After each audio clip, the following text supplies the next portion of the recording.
Thickies, welcome back to Thick Girls Guide, your official guide for all things fashion, lifestyle, and traveling.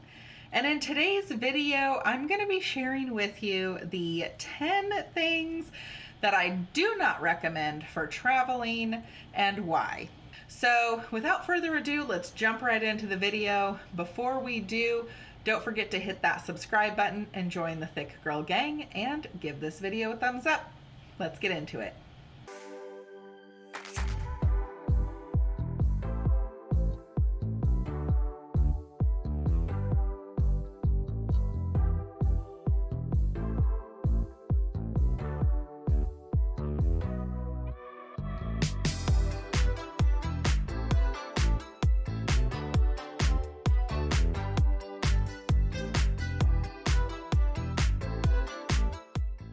So I have brought you several, I don't know if it's several, but quite a few videos on stuff that I love to have when I travel. Again, I don't travel with everything that I recommend in those videos all at once. There's definitely like certain trips I'll use things and whatnot. So I have a whole big travel bin of stuff that I kind of pick through with each individual trip. And these are kind of the things that some of them I have tried and I don't like them, and I didn't include them in any of those videos. These are also things that, a couple that I haven't tried, and I'll tell you why, that I think it's a little bit gimmicky or just ridiculous. So there are things that just across the board that I just don't recommend for traveling. Let's dive in to number one. Now this one might be a bit controversial. But I never travel with a neck pillow, and I don't recommend it. So the reason being is they are so bulky and it's just one more thing to carry. And unless they're like the kind of inflatable one, you can't smush it down to make it smaller.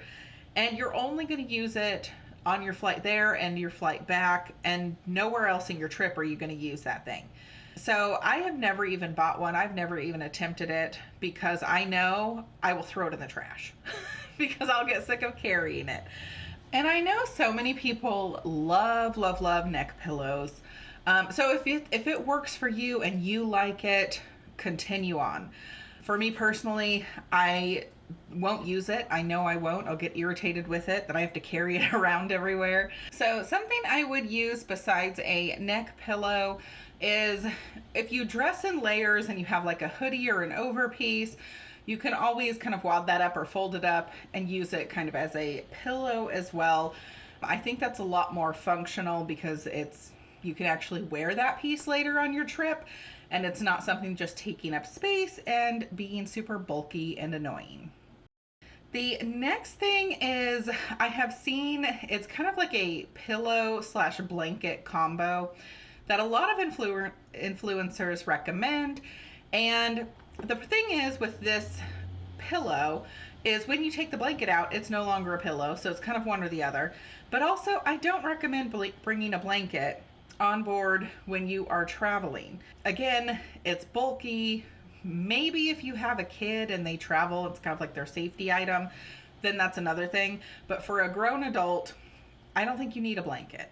The airplanes have kind of thin blankets if needed, but what I would recommend instead is to dress in layers. So if it is a little chilly on the airplane, or if you're traveling in the winter season or something like that you can take on and off layers, and it's again things you can then wear on your actual trip that you were going to bring anyway, and you don't have to deal with lugging this blanket around.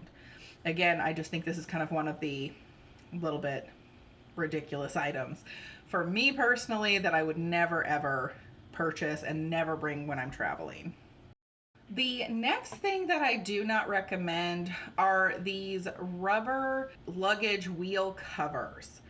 And so when I first saw these, I was super excited about them because I am going to be traveling to Italy later this year.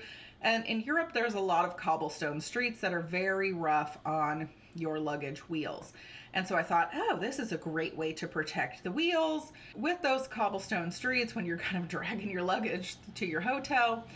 And then I put them on my carry-on, and the wheels won't roll. So there's something, it's like there's not enough room in between the part where the wheel kind of connects and where it allows it to roll, and the rubber stops it from moving. So it's just like, it's so counterproductive.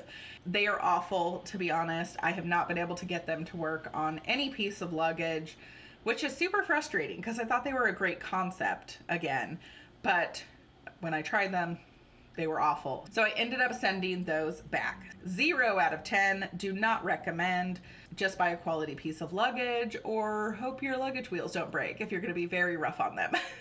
The next thing that I would never travel with is this portable travel footrest.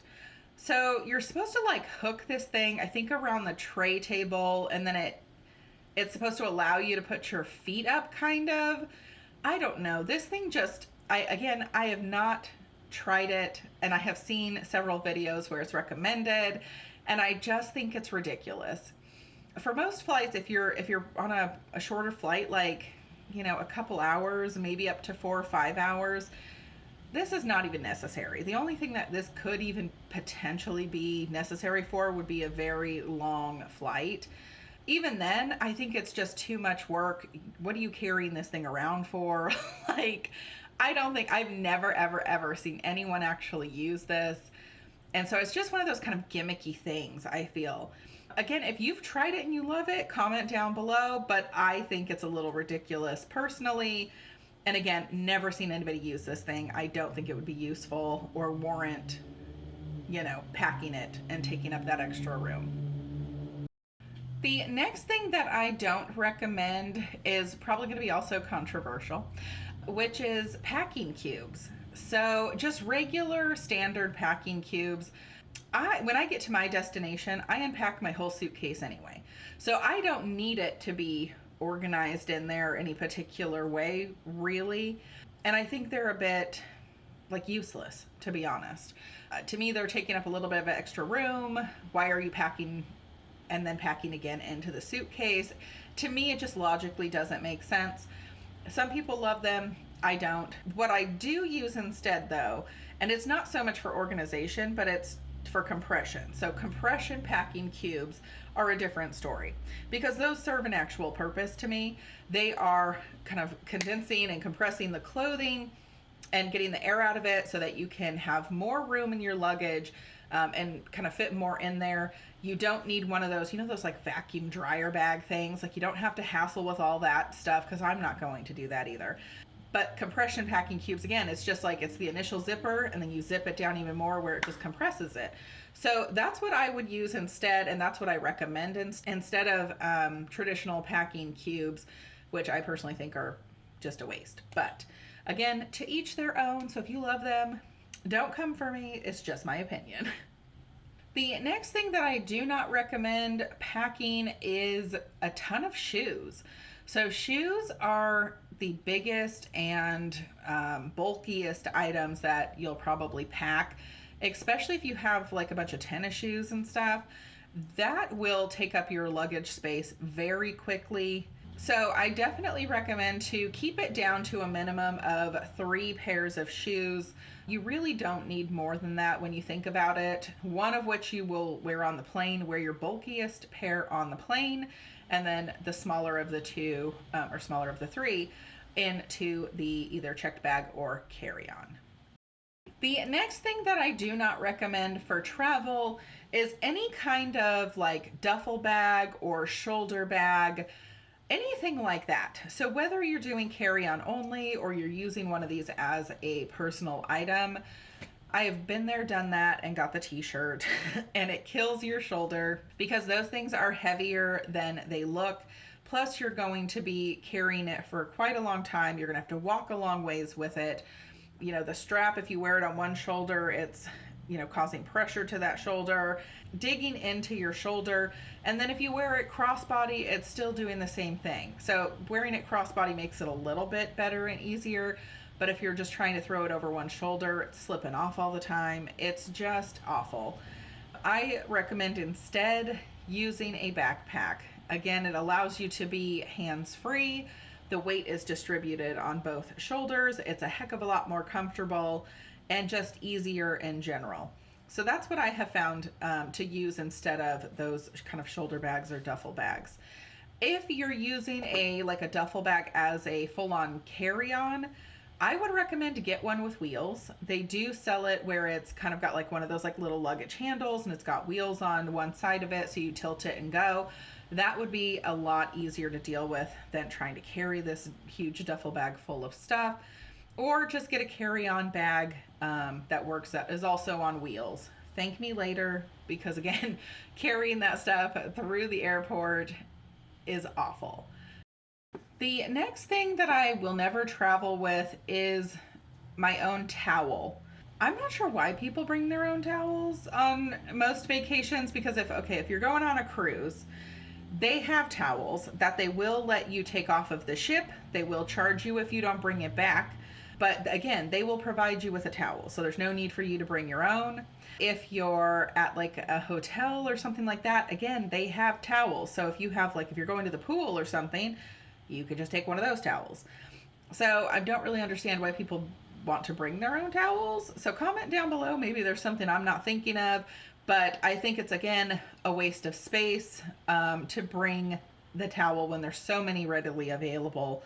The only time I would obviously recommend that is if you're not going to be staying at a hotel or on a cruise or something, and you're maybe like driving down to the coast or something like that. Obviously, you're going to need your own towel.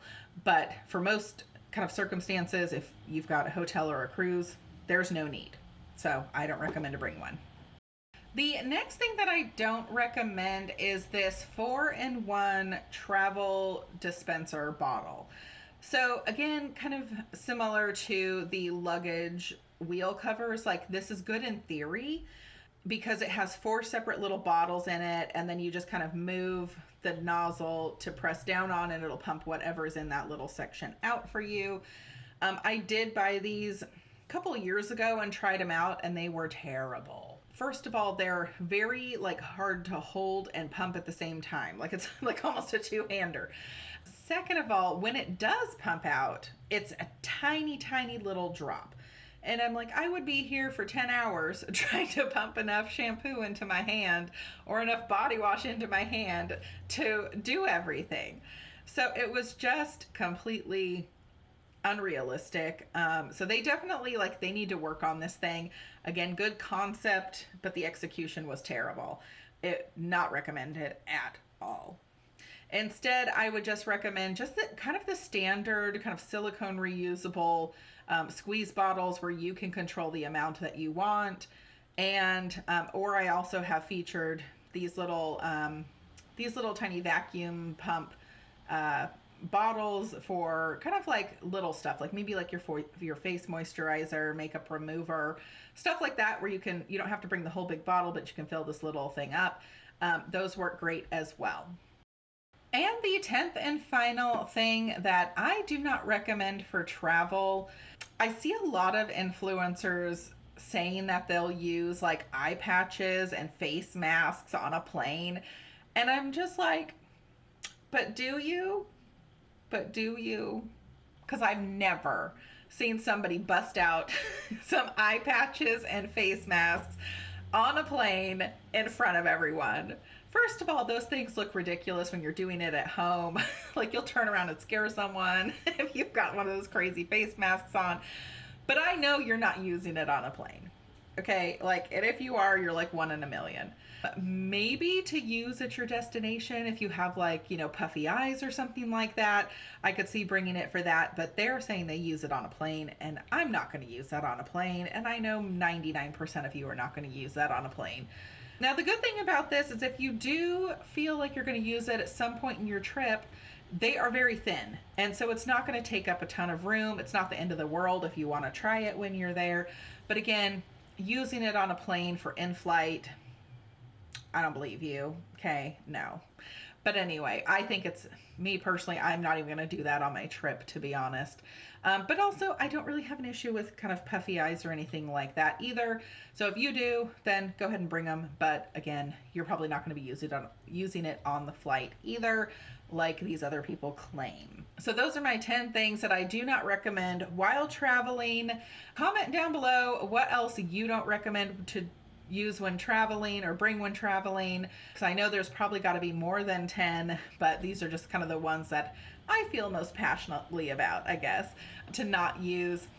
And thank you guys so much for watching, and hope you found this helpful. Everything that I did recommend instead of one of the things that I don't like, I will link that below too if you're interested.